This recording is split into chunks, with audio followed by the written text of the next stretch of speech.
स्वागत है चैनल पर। इस वक्त की बेहद बड़ी खबर आपके सामने लेकर आए हैं, जहां पर एक एक करके चलेंगे और राहुल गांधी के बारे में आपको बताएंगे। जहां पर राहुल गांधी ने बुधवार को उत्तर पूर्वी दिल्ली के अंदर हिंसा प्रभावित इलाके में गए हैं, जहां पर उन्होंने लोगों से मुलाकात की और इस दौरान क्या चीजें निकलकर सामने आई है, इसकी अपडेट भी आप तक हम लगातार पहुंचाते रहेंगे। दरअसल दोस्तों, उससे पहले आप इस वीडियो को लाइक करके लाल बटन दबाइए, चैनल को सब्सक्राइब करके घंटी को दबाइए और हमारे साथ लगातार बने रहिए। इस वक्त की ब्रेकिंग न्यूज अपडेट है, जहां पर पूर्व कांग्रेस पार्टी के अध्यक्ष राहुल गांधी पार्टी के कई नेताओं के साथ बुधवार शाम को उत्तर पूर्वी दिल्ली के हिंसा प्रभावित ब्रिज विहार इलाके के अंदर पहुंचे हैं, जहां पर राहुल गांधी ने हिंसा के दौरान जलाए गए एक स्कूल का दौरा किया है। इसके बाद पत्रकारों से बात करते हुए राहुल गांधी ने कहा कि एकता और भाईचारे को जलाया गया है। उन्होंने कहा कि इस प्रकार की राजनीति से किसी को भी फायदा नहीं पहुंचता है, बल्कि भारत माता का नुकसान होता है। उन्होंने कहा कि यह स्कूल दिल्ली का भविष्य है और घृणा और हिंसा ने इसे नष्ट कर दिया है। इस हिंसा से भारत माता का भी नुकसान हुआ है और हर किसी को एक साथ रहकर काम करना पड़ेगा। हम आपको बता दें कि इसी के साथ उन्होंने गृह मंत्री अमित शाह को भी अपने निशाने पर लेते हुए कानून व्यवस्था को लेकर एक बार फिर से कई सवाल खड़े किए हैं। दरअसल दोस्तों, अगर आपको भी लगता है कि इस मामले को लेकर गृह मंत्री अमित शाह को कम से कम सदन के अंदर जवाब देना चाहिए, तो आप इस वीडियो को लाइक करके अपना समर्थन दर्ज कराइए। और एक और अपडेट है, जहां पर बिहार के अंदर राष्ट्रीय जनतांत्रिक गठबंधन यानी एनडीए काफी ज्यादा कंफ्यूज दिखाई दे रहा है। बिहार विधानसभा चुनाव की तैयारी के सिलसिले में इन दिनों बिहार फर्स्ट बिहारी फर्स्ट नाम का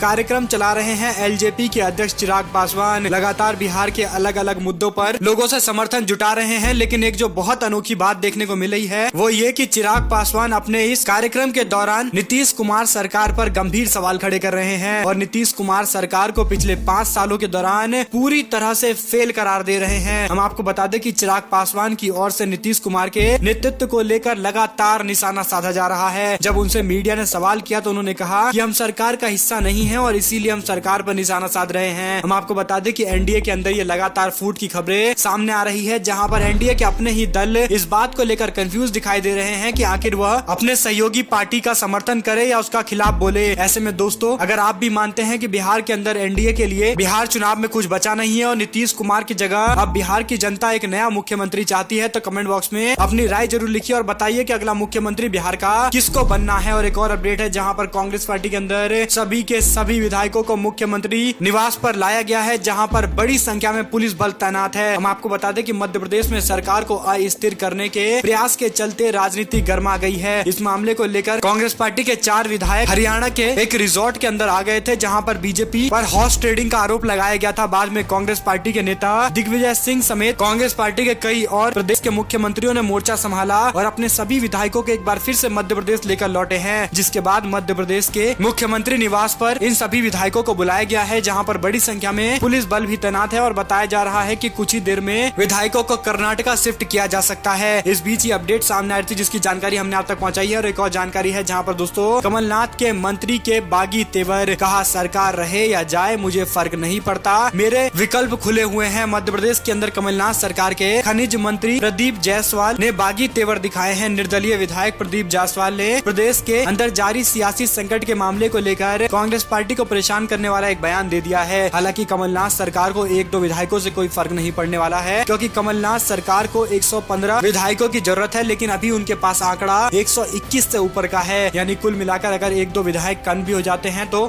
जाते हैं तो उनकी सरकार को कोई फर्क नहीं पड़ने वाला है। और एक और जानकारी सामने आ रही है, जहां पर राष्ट्रपति भवन के ऊपर भी कोरोना वायरस का असर होता हुआ दिखाई दे रहा है। राष्ट्रपति रामनाथ कोविंद ने राष्ट्रपति भवन के अंदर पारंपरिक होली मिलन समारोह का आयोजन भी नहीं करने का फैसला ले लिया है। हम आपको बता दें कि लगातार कोरोना वायरस को लेकर ये अपडेट सामने आई है। भारत के अंदर कोरोना वायरस को लेकर पूरी सतर्कता बरती जा रही है। सरकार की तरफ से कई कदम उठाए जाने की खबरें सामने है, जहां पर 28 लोगों के संक्रमित होने की पुष्टि हुई है। इसमें से 16 विदेशी और 12 भारतीय शामिल है। इसके बाद राष्ट्रपति भवन के अंदर रामनाथ कोविंद ने भी पारंपरिक होली मिलन समारोह के आयोजन नहीं करने का फैसला लिया है। और एक और जानकारी आ रही है, जहां पर दोस्तों OECD के अंदर भारत की जीडीपी यानी विकास दर को लेकर आंकड़ा पेश किया गया है और भारत के जीडीपी विकास दर को घटाकर 5.1% बताया जा रहा है। वैश्विक निकाय आर्थिक सहयोग एवं विकास संगठन यानी OECD ने सोमवार को 2020 के लिए भारत के सकल घरेलू उत्पाद यानी जीडीपी की वृद्धि दर को घटाकर 5.1% कर दिया है, जो कि पूर्व में 6.2% हुआ करता था। यानी देश के अंदर लगातार जीडीपी गिरती हुई जा रही है और दूसरी ओर कोरोना वायरस के कारण भी पूरी दुनिया की अर्थव्यवस्था पर काफी ज्यादा असर देखने को मिला है। और अगर भारत पर भी इसका असर जो निश्चित तौर पर पड़ने वाला है, जिसके बाद देश की जीडीपी और ज्यादा कम हो सकती सकती है और सरकार की नीति अभी ऐसी दिखाई नहीं देती है जिससे देश की जीडीपी यानी अर्थव्यवस्था को मजबूत करने के लिए कोई बड़ा कदम उठाया गया है। और एक और जानकारी आ रही है जहां पर प्रधानमंत्री नरेंद्र मोदी की विदेशी यात्राओं पर 5 साल के दौरान 446 करोड़ रुपए खर्च किए गए हैं। सबसे अधिक रकम 2015 और 16 के बीच में खर्च की गई है। यह आंकड़ा विदेश मंत्रालय की ओर से जारी किया गया है, जिसमें 446 करोड़ रुपए के कुल खर्च किए गए हैं। इन यात्राओं में करोड़ों रुपए खर्च होता है। इसी खर्चे से जुड़े हुए आंकड़े विदेश मंत्रालय ने जारी करते हुए सबको चौंका दिया है। हम आपको बता दें कि पिछले 5 सालों के दौरान प्रधानमंत्री नरेंद्र मोदी की विदेश यात्रा पर 446 करोड़ रुपए खर्च होने की जानकारी लोकसभा के अंदर एक प्रश्न के लिखित उत्तर पर विदेश राज्य मंत्री की ओर से दिया गया। प्रधानमंत्री नरेंद्र मोदी की विदेश यात्रा का सबसे ज्यादा खर्च साल 2015 और 16 के बीच में हुआ है। इस दौरान प्रधानमंत्री नरेंद्र मोदी पर कुल खर्चा 121 करोड़ रुपए किया गया। निचले सदन में मंत्री की ओर से पेश किए गए ब्यौरे में बताया गया है कि वर्ष 2016 और 17 के बीच में 78 करोड़ रुपए खर्च किए गए। विदेशी मंत्रालय के आंकड़े के अनुसार 2017-18 के अंदर 99 करोड़ रुपए खर्च किए गए हैं और 2018-19 के दौरान 100 करोड़ रुपए खर्च किए गए हैं। इसमें कहा गया कि 2019-20 के अंदर प्रधानमंत्री नरेंद्र मोदी के विदेशी यात्रा पर 46 करोड़ रुपए खर्च किए गए हैं। यानी कुल मिलाकर देश में बड़ी संख्या में जहां पर एक और अर्थव्यवस्था की हालत खराब है, वहीं पर दूसरी और प्रधानमंत्री नरेंद्र मोदी के विदेशी यात्राओं पर जबरदस्त तरीके से पैसा अभी भी खर्च किया जा रहा है। इस मामले को लेकर आपका क्या कुछ कहना है, कमेंट बॉक्स में अपनी राय जरूर लिखिएगा। एक और जानकारी सामने आ रही है जहां पर कोरोना वायरस से ज्यादा तो दंगे में लोग मारे गए, तब गृह मंत्री अमित शाह की ओर से कोई ट्वीट क्यों नहीं आया। होली मिलन ना मनाने का ऐलान करने पर अमित शाह से लोग ये सवाल पूछते हुए दिखाई दिए हैं। दरअसल दोस्तों, गृह मंत्री अमित शाह से लगातार सवाल खड़े किए जा रहे हैं कि दिल्ली हिंसा के दौरान गृह मंत्रालय ने अपनी तत्परता क्यों नहीं दिखाई और गृह मंत्री ट्वीट करते हुए क्यों नहीं दिखाई दे रहे थे। इसके बाद प्रधानमंत्री नरेंद्र मोदी के ऐलान के बाद गृह मंत्री अमित शाह ने बुधवार को कहा कि कोरोना वायरस की स्थिति को देखते हुए इस बार होली मिलन कार्यक्रम आयोजित नहीं किया जाएगा। इस विषय पर प्रधानमंत्री नरेंद्र मोदी की घोषणा के कुछ समय बाद ही गृह मंत्री अमित शाह ने भी ये बात कही है, जिसके बाद कई सारे लोगों ने निशाने पर लेते हुए शाह से कहा है कि कोरोना वायरस से ज्यादा लोग दंगे में मारे गए और ऐसे में गृह मंत्री की ओर से एक बयान सामने नहीं आया है, जो साफ तौर पर निंदनीय है और सरकार को इसका जवाब देना चाहिए। ऐसे में दोस्तों एक और अपडेट आई है जहां पर बॉलीवुड के एक्टर अक्षय कुमार के को स्टार ने तंज कसते हुए कहा अगर प्रधानमंत्री नरेंद्र मोदी और गृह मंत्री को खुश करने के लिए फिल्में बनाई जाएगी तो फिल्मों के अंदर क्रिएटिविटी खत्म हो जाएगी। हम आपको बता दें कि बॉलीवुड के मशहूर एक्टर यशपाल शर्मा ने फिल्म गंगाजल, लगान, राउडी राठौर और टसन जैसी कई धमाकेदार फिल्मों में बॉलीवुड के अंदर खूब नाम कमाया है। लेकिन हाल ही के अंदर बॉलीवुड के एक्टर के द्वारा ANI को इंटरव्यू दिया गया जो सोशल मीडिया पर खूब वायरल हो रहा है। अपने इंटरव्यू में यशपाल शर्मा ने कहा कि जिस दिन आपने गृह मंत्री और प्रधानमंत्री को खुश करने के लिए फिल्में बनानी शुरू कर दी, उस दिन से ही आप क्रिएटिविटी खत्म हो जाएगी। इस चीज पर इसके अलावा यशपाल शर्मा ने CAA, दिल्ली हिंसा और कपिल मिश्रा के भड़काऊ बयान को लेकर भी कुछ बातें कही है। हम आपको बता दें कि बॉलीवुड से कुछ ऐसे बयान भी सामने आ रहे हैं जो साफ तौर पर सरकार के खिलाफ मोर्चा खोल रहे हैं और इसी कड़ी में ये अपडेट सामने आई है जहां पर यशपाल शर्मा की ओर से दिल्ली हिंसा के मामले को लेकर कई सारे गंभीर सवाल खड़े किए जा रहे हैं। एक और जानकारी आ रही है, केंद्र सरकार के द्वारा सार्वजनिक क्षेत्रों के अंदर 10 बैंक को मिला है विलय का प्रस्ताव और केंद्र सरकार की ओर से कहा गया है कि जल्द ही इनका विलय करा दिया जाएगा। हम आपको बता दें कि मंत्रिमंडल की बैठक के बाद वित्त मंत्री निर्मला सीतारमन ने बताया है कि सरकार सार्वजनिक क्षेत्र की 10 बैंकों को मिलाकर 4 बैंक बनाने के फैसले पर मंजूरी के बाद इसकी कार्रवाई को जल्द शुरू करने वाली है। हम आपको बता दें कि सरकार की ओर से कई सारे बैंकों को जोड़कर एक नया बैंक बनाने की बात कही जा रही थी, एक बड़ा बैंक बनाने की बात कही जा रही थी। और एक और अपडेट है जहां पर दोस्तों क्रिप्टो करेंसी के ट्रेडिंग को सुप्रीम कोर्ट की ओर से हरी झंडी मिल गई है। RBI ने 2018 के अपने नोटिफिकेशन में कहा था कि देश के अंदर क्रिप्टो करेंसी यानी बिटकॉइन जैसी डिजिटल करेंसी नहीं चलेगी, जिसके बाद सुप्रीम कोर्ट के अंदर कई सारे याचिका आने के बाद सुप्रीम कोर्ट ने सुनवाई करते हुए कहा कि क्रिप्टो करेंसी पर RBI अभी बैन नहीं लगा सकता और इस तरह से एकदम ही बैन लगाना पूरी तरह से गलत है। और हम आपको बता दें कि सुप्रीम कोर्ट ने हरी झंडी दे दी है, यानी देश के अंदर क्रिप्टो करेंसी अब चल सकता है। एक और जानकारी सामने आई है जहां पर हेट स्पीच के मामले को लेकर चीफ जस्टिस ने बयान दिया, कहा हमने दंगे देखे हैं, लोगों की गिरफ्तारी से भड़क जाती है हिंसा। हम आपको बता दें कि भड़काऊ बयान देने को लेकर गिरफ्तार नेताओं को करने की मांग करने के लिए एक याचिका दायर की गई थी, जिस मामले को लेकर ये बयान चीफ जस्टिस ऑफ इंडिया की ओर से आया है। और एक और अपडेट है जहां पर दोस्तों राहुल गांधी से पूछा गया कि क्या आप कांग्रेस पार्टी के अध्यक्ष बनेंगे, तो उन्होंने जवाब दिया है। हम आपको बता दें कि दिल्ली के अंदर हिंसा पीड़ित से मिलने के लिए पहुंचे राहुल गांधी से जब पूछा गया कि क्या वह कांग्रेस पार्टी के अध्यक्ष बनने जा रहे हैं, तो उन्होंने कहा कि इसका सवाल नहीं उठता है। और ऐसे में साफ संकेत उन्होंने दे दिए हैं कि अभी दिल्ली के चुनाव संपन्न होने के बाद बिहार के चुनाव से पहले भी कांग्रेस पार्टी में कोई बड़ा बदलाव देखने को नहीं मिलेगा। और एक और अपडेट है जहां पर 5 राज्यसभा की सीटों को लेकर लगातार राजनीतिक तैयारियां शुरू हो गई है। दरअसल दोस्तों बिहार के अंदर 9 अप्रैल को राज्यसभा की सीटों पर चुनाव कराए जाएंगे। 26 मार्च को मतदान कराया जाएगा। इस वजह से महागठबंधन एनडीए के नेताओं की गतिविधियां तेज हो गई है। अब देखना होगा कि आरजेडी की ओर से किसको राज्यसभा में भेजा जाता है, क्योंकि आरजेडी सबसे बड़ी पार्टी है और ऐसे में कांग्रेस पार्टी के पास भी 27 विधायक हैं। कुल मिलाकर आधी संख्या में विपक्ष भी अपने कैंडिडेट को बिहार के विधानसभा से देश की राज्यसभा में भेज सकते हैं। और एक और जानकारी आ रही है जहां पर लालू प्रसाद यादव की वापसी को लेकर आरजेडी की आस जगी है और भगवान की शरण में पहुंचे हैं आरजेडी के विधायक और जल्द से जल्द लालू प्रसाद यादव की रिहाई को लेकर लगातार कोशिशें कर रहे हैं। हम आपको बता दें कि सुप्रीम कोर्ट, हाई कोर्ट और तमाम तरह की संस्थानों में आरजेडी की ओर से प्रयास जारी है और लालू प्रसाद यादव को बिहार चुनाव से पहले मुक्त कराने के लिए लगातार प्रयास जारी है। एक और अपडेट सामने आई है जहां पर करोड़ों में होगी भाजपा नेता की बेटी की शादी, 500 करोड़ रुपए खर्च करने की बात सामने आ रही है। हम आपको बता दें कि भारत के कर्नाटका राज्य के अंदर एक ऐसी महंगी शादी होने जा रही है जिसके बारे में आपने शायद कल्पना भी ना की हो। ये शादी भारतीय जनता पार्टी के नेता श्री रामुलू की बेटी की होने वाली है, जिसमें 100 से लेकर 200 करोड़ नहीं बल्कि पूरे 500 करोड़ रुपए खर्च किए जाएंगे, जो न केवल राज्य के अंदर बल्कि पूरे देश में चर्चा का विषय बनी हुई है। श्री रामुलू कर्नाटका सरकार के मंत्री हैं और भाजपा के संकट मोचक कहे जाते हैं और ऐसे में ये जानकारियां सामने आ रही है। और एक और अपडेट लेते हैं जहां पर दोस्तों मध्य प्रदेश के अंदर ऑपरेशन कमल के बीच कांग्रेस पार्टी का नया दावा, कहा इस पूर्व सीएम ने दिया था 35 करोड़ रुपए का ऑफर। दरअसल कांग्रेस पार्टी के विधायक महेश परमार ने तो सीधे पूर्व मुख्यमंत्री शिवराज सिंह चौहान पर सनसनीखेज आरोप लगाया। परमार का दावा है कि शिवराज सिंह चौहान ने उन्हें बीजेपी में आने के लिए 35 करोड़ रुपए का ऑफर दिया था, इसके बाद मंत्री पद की पेशकश की थी। महेश परमार का दावा है कि शिवराज सिंह चौहान ने फोन करके उन्हें ऑफर दिया। उन्होंने कहा कि शिवराज सिंह चौहान ने सीधे मुझे फोन किया और कहा था कि हम आपको 35 करोड़ रुपए देंगे, मंत्री बनाएंगे, प्रलोभन दिया कि आप भारतीय जनता पार्टी में आ जाइए। और साफ तौर पर दोस्तों बेहद गंभीर सवाल खड़े होते हुए बीजेपी नेताओं पर दिखाई दे रहे हैं। इसको लेकर आपको क्या लगता है, आप कमेंट बॉक्स में अपनी राय जरूर लिखिएगा। हम आपको बता दें कि उत्तर प्रदेश के पूर्व मुख्यमंत्री अखिलेश यादव ने कहा कि नाकामी के रिकॉर्ड बनाने जा रही है उत्तर प्रदेश की योगी सरकार और एक नए रिकॉर्ड के साथ उत्तर प्रदेश सरकार चुनाव के अंदर जाएगी। और ऐसे में अखिलेश यादव की पार्टी समाजवादी पार्टी एक प्रचंड बहुमत की सरकार उत्तर प्रदेश में अगले चुनाव में बनाने जा रही है। अगर आप भी अखिलेश यादव की इस बात से इत्तेफाक रखते हैं तो कमेंट बॉक्स में अपनी राय जरूर लिखिएगा। आप लोग देख सकते हैं। जय हिंद, जय भारत, वंदे मातरम।